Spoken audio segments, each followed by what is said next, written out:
حضرت عبداللہ سے مروی ہے کہ ایک آدمی ماں باپ کو روتا ہوا چھوڑ کر آپ صلی اللہ علیہ وسلم کی خدمت میں ہجرت پر بیعت کرنے کے لیے حاضر ہوا.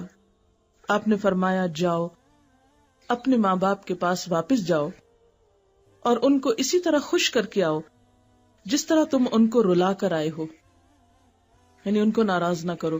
یعنی حتیٰ کہ ہجرت جیسا عظیم عمل جو ہے اس سے بھی روک دیا جب تک کہ ماں باپ خوش نہ ہوں.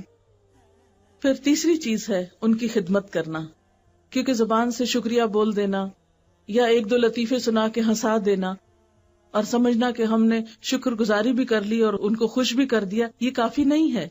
اس کے لیے خدمت کا عمل بہت ضروری ہے. نبی صلی اللہ علیہ وسلم نے فرمایا وہ آدمی ذلیل ہو پھر ذلیل ہو پھر ذلیل ہو. لوگوں نے پوچھا اے اللہ کے رسول صلی اللہ علیہ وسلم کون آدمی؟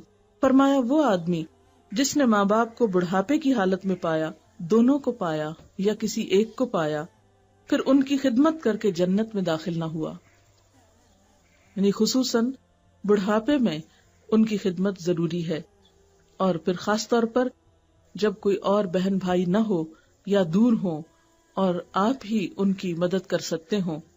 ایک صورت تو یہ ہوتی ہے کہ بہت سے بچے ہوتے ہیں، کبھی ماں باپ بڑھاپے میں ایک کے پاس کبھی دوسرے کے پاس، تو مل جل کر اس کو مینج کر لیتے ہیں.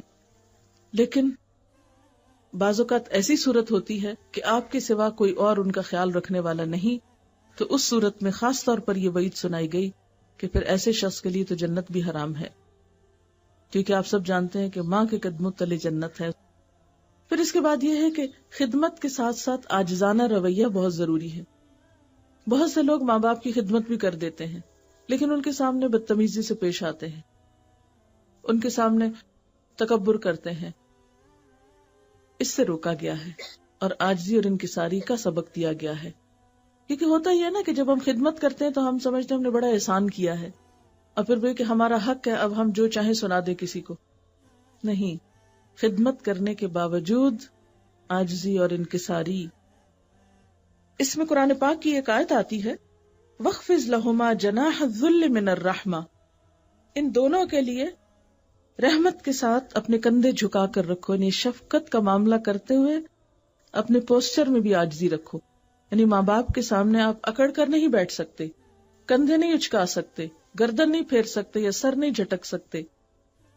اپنے رویے میں بھی عاجزی اور انکساری ضروری ہے، کیونکہ بعض لوگ ماں باپ سے بھی بات کرتے ہوئے یا بڑوں سے بات کرتے ہوئے منہ پھیر کے بات کرتے ہیں، یا تیوری چڑھائے ہوئے بات کرتے ہیں، یا موڈ آف کر لیتے ہیں، یا ان سے بولنا ہی نہیں پسند کرتے. تو یہ سب چیزیں تکبر کی علامت ہیں. اللہ تعالیٰ کو عاجز بندے پسند ہیں، اور خصوصاً عاجزی جب ماں باپ کے لیے ہو. ویڈیو کے نیچے سبسکرائب کے بٹن پہ کلک کریں، بیل کے آئیکن پہ کلک کیجیے تاکہ ہر نئی ویڈیو کی نوٹیفکیشن